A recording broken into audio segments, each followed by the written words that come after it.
This is the Daily Signal podcast for Tuesday, September 24th. I'm Kate Trinko. And I'm Daniel Davis. It's officially fall, and in Washington, that means big spending is around the corner.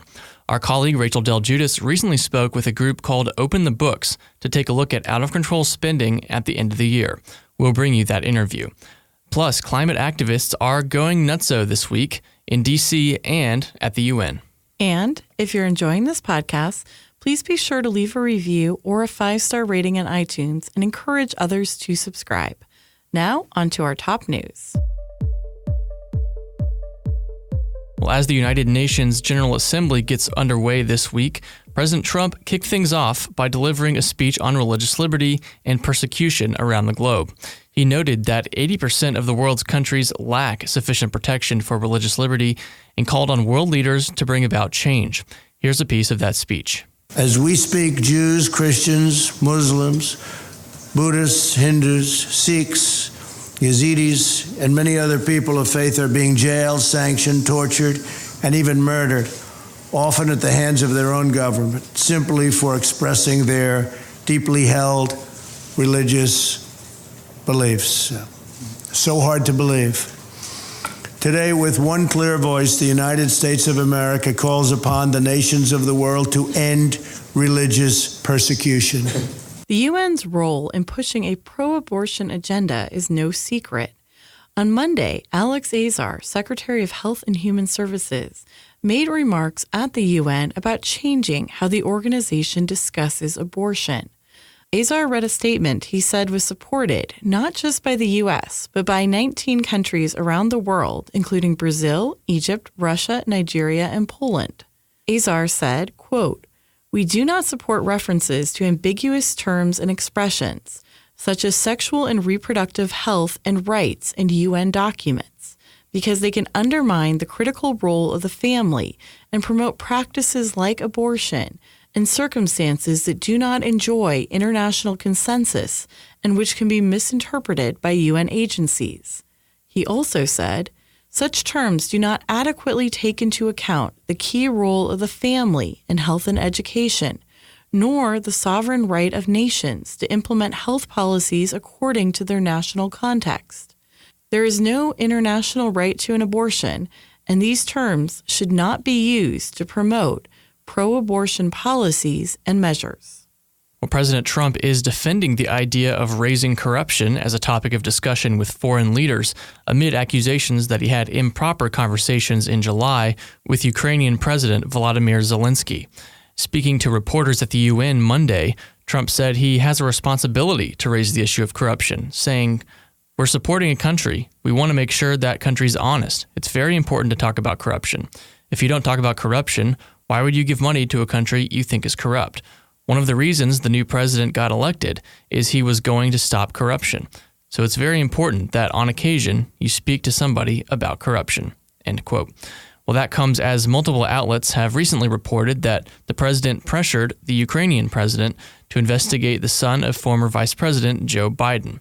Rather than explicitly deny that, President Trump maintains that his conversation was ethically above board. Senate Minority Leader Chuck Schumer wrote a letter to Senate Majority Leader Mitch McConnell Monday asking him to investigate this alleged whistleblower claim that Daniel just referenced. Schumer wrote, quote, "This is a whistleblower complaint that has been labeled urgent and credible, not by Democrats, but by a senior-level Trump appointee. And it is the Senate's duty to take this national security matter seriously and to take action now." The FBI has arrested a potential domestic terrorist, an Army soldier who allegedly discussed plans to bomb a major news network and even considered targeting former Texas Congressman Beto O'Rourke. ABC News reports that the man spoke to an FBI informant in an online chat group and discussed his plan for the attack, his search for more radicals, and the possibility of killing members of the far-left group Antifa. Per the report, the man also planned to travel to Ukraine to fight with the far-right group Azov Battalion and allegedly distributed information online about how to build bombs. On Monday, climate change protesters decided that the way to bring attention to their issue was to make everyone's life awful. In D.C., So the protesters essentially flooded Washington, D.C. and shut down a bunch of intersections. Here's a soundbite via Twitter account Extinction Rebellion, Washington, D.C., of one moment from the protest. What do we want? Climate justice! What do we want? Now! What do we want? Climate justice! What do we want? Now! If we don't get it, shut it down! If we don't get it, shut it down! If we don't get it, shut it down! So the protest succeeded. D.C. traffic was a disaster on Monday. The police said they were taking action and there were reportedly 26 arrests.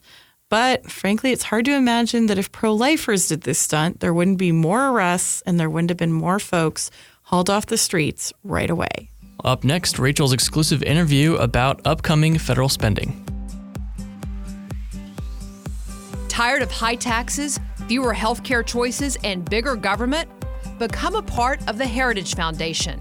We're fighting the rising tide of homegrown socialism while developing conservative solutions that make families more free and more prosperous. Find out more at heritage.org. On the Daily Signal podcast today by Adam Andrzejewski. He's the founder and CEO of OpenTheBooks.com, an organization that tracks spending at each level, local, state, and federal. Adam, thank you so much for being with us today. Rachel, great to be on the program. I'm very happy to shine a white-hot spotlight on what's going on this week in Washington, D.C. Well, can you start off by telling us a little bit more about what Open the Books does in its mission to track all the spending that happens in the government? Well, our mission, Rachel, is very simple. It can be summarized in a very straightforward phrase, and that phrase is every dime online in real time. And to that end, our organization at OpenTheBooks.com has built the nation's largest private sector database of public sector expenditures, and that's comprised of nearly all federal spending since the year 2001, 49 out of 50 state checkbooks, and we're getting ready to sue the state of California to open the books for the first time ever in the Golden State. They're our lone holdout on state checkbooks, and across the country last year, I'm really proud to say that we compiled, for the first time in the history of the country, virtually every single public employee's salary and pension record from virtually every single level of government across the whole country. It was 22 million public employees' salaries. And everybody listening to the podcast, you can see all of this on our website at openthebooks.com. Wow, you guys are busy. So I got to ask, September 30th marks the end of the fiscal year, and many government agencies tend to go on spending sprees at the close of the fiscal year. Why is that? Well, there's a reason why the last week of the fiscal year is called Christmas in September for federal contractors. It's the largest extravaganza of taxpayer abuse going on right now in the history of our country.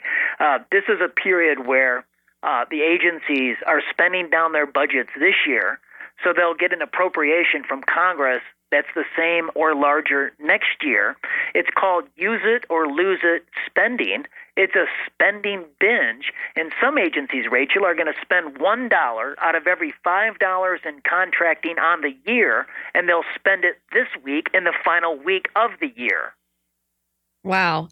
Can anything be done about these spending sprees? Is there any legislation you're looking at or any other avenues where you're seeing as helpful ways to curtail this? So, and the answer to that is yes. And there's about 3 or 4 things that could be done immediately. And some of these things quite possibly could be done by executive action. Last year, our organization, our auditors launched an oversight report on the final month, September of 2018, last year. And what we found was nearly $100 billion of federal contracting went out the door in the last month. And incredibly, in the last week of the year, there was $53 billion. Now, this led to U.S. Senator from Iowa, Joni Ernst. She has championed the cause of stopping this outrageous abuse of taxpayers. So she wrote a bill. It's called the Year-End Fiscal Responsibility Act, and it's Senate Bill 1238. This week, today, as a matter of fact, on Tuesday, she's taking the floor of the United States Senate to talk about our oversight report, to talk about the executive agency spending binge, and her legislation designed to stop the practice on a go-forward basis. Well, we'll definitely be monitoring that. What are some types of last-minute spending sprees that your organization has uncovered as this fiscal year comes to a close? Well, for instance, last year, the federal agency spent $500 million in the month of September buying vehicles. It's an incredible amount of money. And Rachel, this is happening right now as we speak. We just pulled the numbers from the first 2 weeks of September of this year, and already $60 million was spent by the federal agencies on passenger motor vehicles. So it's going on again. Actually, the Department of State, and we've got an inquiry into them, asking for the reason why in the first 2 weeks of this year, they've already spent $33 million buying cars. Whoa, that's crazy. I was speaking with Senator Ernst the other day, and she was saying, I believe she was highlighting the Department of Defense and mentioning how they'll use last-minute funds to buy things like Lobster and video games and candy, things that aren't necessarily needed for the work that they do. Well, in our oversight report last year, we found that the Pentagon spent $4.6 million buying lobster tail and snow crab. This made national news. It was big news. It ran on all the platforms. It was a nonpartisan story. It ran on Fox News. It ran on CNN. It ran in the New York Post, and it ran in the Arizona Republic. We can find no evidence, and we've looked here in September already, that the DOD is purchasing again lobster tail and snow crab. Now, we still have 2 weeks left. They could definitely come in with a big order. Wow. Well, in July, right before the August recess, things were busy in Congress. Congress passed a spending deal that combined a temporary suspension of the debt limit through July 31st, 2021. And Congress raised the spending caps in the Budget Control Act for fiscal years 2020 and 2021, which essentially means that the federal government would have no limit on how much it can borrow. How does this hurt the complicated situation that we already find ourselves in? Well, I think you raised all the right questions here, and that is Congress has thrown even more money at the federal agencies this year for the end-of-year spending binge. When what we have found is that the procurement departments at these major agencies, they've staffed up in anticipation of having to blow these contracts out the door before the fiscal year closes. We find evidence that the agencies are now even open on the weekends this year. They've scheduled work days of 12 and 13-hour days. Last year, the fiscal year actually ended on the weekend. This year, September 30th is actually during the week, so they're not going to be closed. They're going to be open. They're going to be working longer hours with more staffers and more money to spend. And actually, they've even eliminated the limits. They've raised the limits on the credit cards, so they can use their credit cards now for up to $10,000 per transaction rather than $3,500. So the limits have come off. The money is flowing. It is definitely Christmas in September for federal contractors. I believe Senator Joni Ernst from Iowa, you mentioned all the work she's championed on this. And actually, we have some articles on our website, dailysignal.com, where people can follow some of the legislation that she's pushing. But I believe she's called this a war on waste. And why would you say that this is something that should be a nonpartisan issue, something that not just, Republicans should be pushing because they tend to be the party of fiscal responsibility, but why should this be an issue that both Democrats and Republicans can get behind? So when we launched this report back in March this year, we launched it on C-SPAN's program Washington Journal, and I was on there for the half hour, and I took 23 calls, and they were divided between, and they were marked between Republicans and Democrats and independents, and all 23 callers were with us. An honest Democrat wants to cut waste, fraud, corruption, and abuse because that harms the efficiency of public money going to solve problems. Republicans want to cut the waste and save taxpayer dollars. So for different reasons, both parties should be on board. This is one of the most egregious abuses every single year of the United States taxpayer, and it needs to stop. In your own research tracking this federal spending, where would you say is the most waste? So I think the most waste is going to be in the largest agencies, which just stands to reason. So I think the most waste is over at the Pentagon. The Pentagon buried an oversight report a couple of years ago in 2015, and they found that there was $125 billion a year in bureaucratic waste, and there's probably even more than that. look, the Grace Report back in the 1980s under President Reagan said 1 out of every 3 federal dollars spent is wasted. It's either taxpayer abuse or spent on duplicative services. And Rachel, I don't think anyone believes that the budget is more honed today than what it was 30 years ago. I think we've had a couple of decades of spending on steroids. Are there any particular reforms looking at the Pentagon and how there is so much waste there that you would suggest that would be particularly helpful for that particular situation? So we've advocated in USA Today and the Wall Street Journal 3 times, double-facing pages. We went in with an open letter to President Donald Trump, urging him to embrace the transparency revolution, urging him to declare as commander-in-chief war on federal waste. And the accompanying page detailed out 100 outrageous examples of waste. One of the easiest ones, and again, it's nonpartisan. We advocate putting in basic in-house financial accounting controls. Incredibly, since 2004, the 20 largest federal agencies admit to $1.4 trillion worth of improper payments. We've done oversight on that, Rachel, and what we found was even last year, there was $1 billion of federal payments paid to dead people. These were improper payments paid to people that had already filed a federal death certificate, but payments continued to flow, like Social Security payments and pension payments and Medicaid and Medicare payments. So there's just a lot of work to do just on the basics. I mean, think about this. The Department of Education, they admit last year to $6 billion of improperly paid Pell Grants and student loans. It's 8% of all Pell Grants that are improperly paid and 4% of all student loans. Even the Small Business Administration lent $1 billion last year that they say they should not have lent. I mean, just basic in-house financial accounting controls are missing. And they're even missing at the IRS. The IRS is one of the most egregious offenders of improper payments. Yes, the Internal Revenue Service.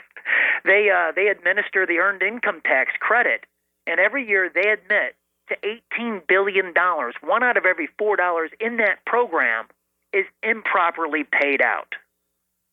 We have our work cut out for us. You're definitely right on that.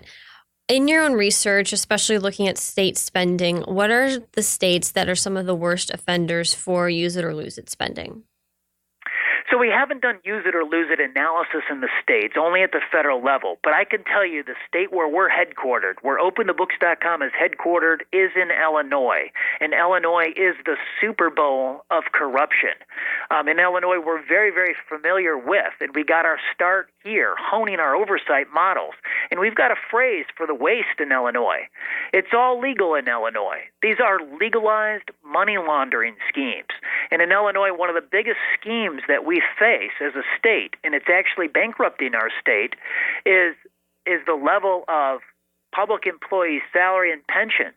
In Illinois, incredibly, there's nearly 100,000 public employees on salaries or pension payouts in retirement that exceed 6 figures a year, that exceed $100,000 a year. And it's no wonder that our 600, yes, we've got 600 pension plans, and Moody's estimates the long-term unfunded liability of those plans is $250 billion. And there's only 13 million people in the state. That means for every man, woman, and child in the state of Illinois, there's $20,000 of unfunded liability. A family of 4, your share of the Illinois pension crisis is $80,000. Rachel, that's never being paid back, and those programs, those pension plans, they're going to go bust. Well, going back to what you all are doing on the federal level, researching the use it or lose it spending, how would you say this spending, this attraction they have to it, the spending sprees that they go on, how does use it or lose it impact taxpayers in particular? So, look, we've got $1 trillion of where the spending exceeds the revenue. $1 trillion of budget deficit and a $22 trillion national debt. So when we look at use it or lose it spending from last year, we found $500,000 to redecorate. into federal agencies. You know, the Department of Defense spent $10,000 on a club leather chair. We found $300,000 spent on booze at the Department of Defense and the State Department, purchasing beer, wine, and whiskey. We found $1 billion to load the gun lockers. Now, everybody can probably support the Pentagon purchasing guns and bombs. But where it gets a little dicey is when you have your non-military, non-law enforcement agencies like the Office of Personnel Management, the Small Business Administration, the EPA, Health and Human Services, the IRS, and Veterans Affairs purchasing hundreds of thousands of dollars worth of guns and ammunition.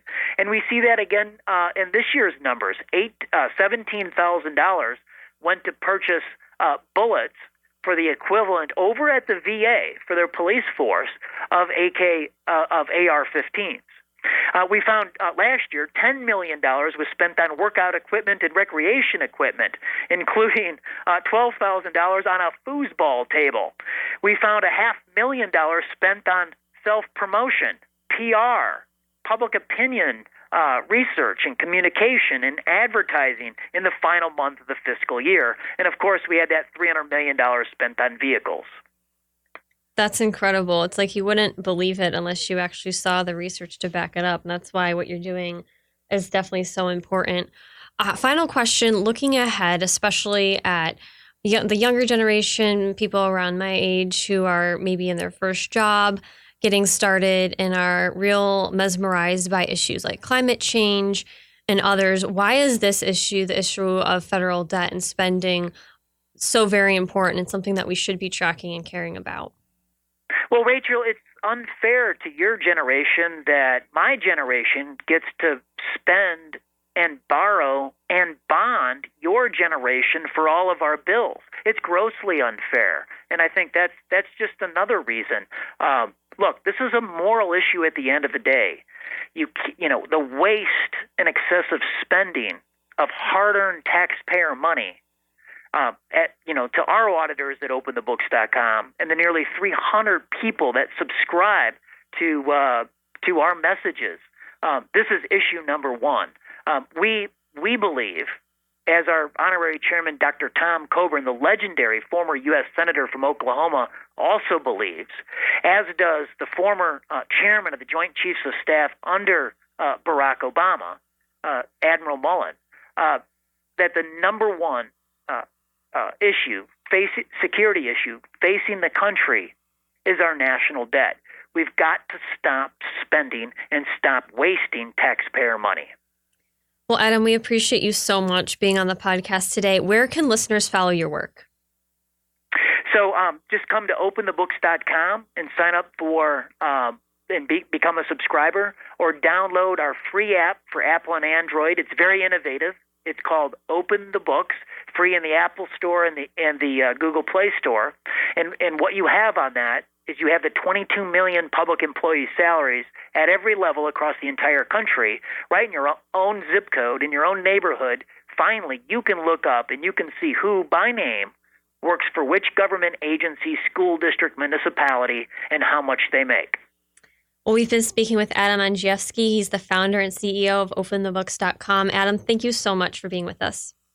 Great to be on the program, Rachel. Thank you very much for your interest in our work. Americans have almost entirely forgotten their history. That's right, and if we want to keep our republic, this needs to change. I'm Jarrett Stepman. And I'm Fred Lucas. We host The Right Side of History, a podcast dedicated to restoring informed patriotism and busting the negative narratives about America's past. Hollywood, the media, and academia have failed a generation. We're here to set the record straight on the ideas and people who've made this country great. Subscribe to The Right Side of History on Apple Podcasts, SoundCloud, and Stitcher today. Greta Thunberg is a 16-year-old Swedish climate change activist. Last year, she started protesting in front of the Swedish parliament, which I actually learned about earlier this summer when I was in Stockholm. I was on one of those free walking tours, and the guide was very excited to tell us that we were in the same spot as a celebrity. I had never heard of her at the time, but the guide was very excited about her, and apparently a lot of other people have heard of her. So Greta Thunberg has gained international attention, and she addressed the UN on Monday. So here's what she had to say about climate change when she was speaking. This is all wrong. I shouldn't be up here. I should be back in school on the other side of the ocean. Yet you all come to us young people for hope. How dare you? You have stolen my dreams and my childhood with your empty words, and yet I'm one of the lucky ones. People are suffering. People are dying. Entire ecosystems are collapsing. We are in the beginning of a mass extinction, and all you can talk about is money and fairy tales of eternal economic growth. How dare you? So, Daily Signal, Heritage Foundation, it's not really a secret that we have a lot of skepticism here about the amount of human-caused climate change and a lot of pushback to the idea that this is an emergency that policymakers need to address right now. So I don't want to focus on that. But what I do want to talk about is the effect that this is having on young adults.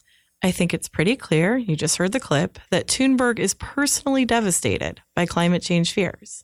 She's shown a lot of real willingness to do things. She took a boat instead of a plane across the Atlantic, which is basically my worst nightmare. She got her parents to give up meat, reportedly, and she's really started a movement internationally among kids who are worried about climate change. And Thunberg is not alone. There's even a term for it I found out on Google today. It's called eco-anxiety. So Guardian columnist Suzanne Moore wrote about this recently. She said, like my daughter, I find the climate crisis scarier than Brexit because it is already happening. The flooding, the hurricanes, the desertification, the fires. There are already poor, desperate people who can't get clean water. Will that one day be us? It will all come down to water in the end. My daughter and I are suffering from what is now called eco-anxiety. Therapists and mental health experts are reporting that many children are now terrified of climate catastrophe. While this should be recognized as a psychological phenomenon, it is not a mental illness because it is rational, end quote. And The College Fix, great outlet, recommend you check it out if you're not familiar with it. It's written by college students about the craziness going on college campuses. So they recently went out to a climate change protest at St. Olaf College in Minnesota and asked people about Representative Alexandria Ocasio-Cortez's claim that we essentially have 12 years to fix things on the climate front. Here's part of the video produced by College Fix. And we're like, the world is going to end in 12 years if we don't address climate change. And what are your thoughts on this, and what's your plan? For we know, it could be sooner than that. We're not entirely sure.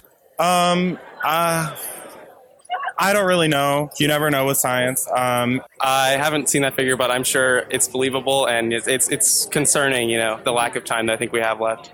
I think it's a super serious statistic, and that people should recognize that that can be truthful, that we need to enact change as soon as possible to prevent that from happening. Yeah, I'm baffled at the fact that we're talking about so many other issues when this is the most pressing and affects everyone equally. We're not going to have a life if we don't do something about it right now, so we need to start acting immediately. Sure. So Daniel, what level of eco-anxiety would you describe yourself as having? The only anxiety I've had was sitting in my car this morning for 45 minutes as I was stuck on my way into work because protesters shut down the streets. Climate change protesters, that's right. Of course. Yeah. I mean, I really wonder how many extra gallons of gas were burned this morning because of their protest. Anyway, I think the thing is, if these projections were reliable, then yeah, I mean, obviously you freak out based on what you expect the future is going to be. So that's rational insofar as it's logical. Problem is these predictions have been going on for decades and decades, and many of them have fallen through and proved to be not real. So the Competitive Enterprise Institute actually put together a whole list of failed predictions, environmental predictions over the last 50 years. And I'm just going to read from one of them. This is in the Salt Lake City Tribune from 1969. Quote, It is already too late for the world to avoid a long period of famine, a Stanford University biologist said Thursday. Paul Ehrlich said, quote, "The time of famines is upon us and will be at its worst and most disastrous by 1975. He said the population of the United States is already too big, that birth control may have to be accomplished by making it involuntary and by putting sterilizing agents into staple foods and drinking water, and that the Roman Catholic Church should be pressured into going along with routine measures of population control." Okay, end quote. This is from the 60s. Paul Ehrlich had a lot of these, actually. He's still on faculty at Stanford University 50 years later. Amazing. Yeah, crazy. He's like head of his department. So clearly he did not retreat in shame. There were lots of other predictions, like an ice age by the year 2000. In the Boston Globe in 1970, an article was titled, "Scientist Predicts a New Ice Age by the 21st Century." Quote, "Air pollution may obliterate the sun and cause a new ice age in the first third of the next century if population continues to grow." Later it says, quote, "The demands for cooling water will boil dry the entire flow of the rivers and streams of continental United States." End quote. I could go on and on. There's like a billion of these at the Competitive Enterprise Institute. So a little bit of historical context is really helpful before we all lose our heads and panic. Also, another reason why kids should not run anything. Sorry, kids, but the whole point of school is so that you're competent after you graduate, not before. But I will say kudos to this young middle schooler. High school. Is she high school? Yeah, 16. Okay, well, she's kind of... Unless Swedish school is dramatically different than American school, which actually it probably is. So anyway, Yeah. 16-year-old. I don't know. I mean, the one kudos to her, though, is that she is adjusting her lifestyle in accordance with this, as opposed to a lot of the wealthy elite who go to, fly to these climate change conferences in their private jets and contribute to the problem that they claim to decry. Yeah, I think that's true. I think the one line that really stuck with me, her speech it did seem heartfelt. I also read that her mom was an opera singer. So I was like, well, I wonder if she learned something about dramatic delivery from her, but that's probably too cynical a take. But no, when she said like, it's unfair to look for children for hope, I thought that was very true. And even aside from like the stupidity of putting, a teenager up as like a leader of a movement, or, in the case of Representative Ocasio-Cortez, like a very young congresswoman, I do think there's something to be said. Like, you shouldn't be looking for kids to solve this. And it does seem that there's this increasing strain in American political things where like kids are expected to get gun control passed. Kids are expected to get climate change. Well, it kind of comes from this worldview that sees kids as pure and adults as totally compromised by the structures of evil that just dominate the world. And so kids right out of the womb are the purest, most perfect beings imaginable. And we should all look to them. And that's actually what a lot of communists believe too.